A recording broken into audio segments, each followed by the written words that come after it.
Antiguon bizi, bideoklipa grabatu eta disko aurkeztu. Donostiarra ala antiguotarra zara? Hau antiguotarrek ez bat esaten antiguotarra naizela, hilingo diate, asik antiguotarra naiz. Bertsolari zuzenekoetan eskuekin zer egin ikastaroa eskainiko zenieke? Ez, desesperatu egin nintzelako. Bisean, literalki, beste bat eskaini zenuen.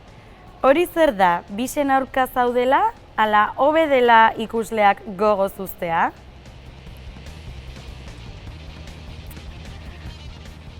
Bisen aurka.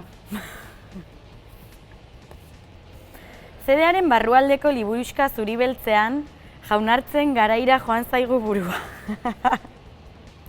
Baliteke. Egia esan, nire jaunartzeko argazkien antzekoak dira. 1987an jaiotako zenbatek erosi dizute CD-a? Nire lagunek bakarrik. Euskeraz, ingelesez eta frantsesez abesten duzu. Txineraz abestuko duzu hurrengoan akaso? Saiatuko nintzateke, baina igual gehiagitxo da, hau eskatzea.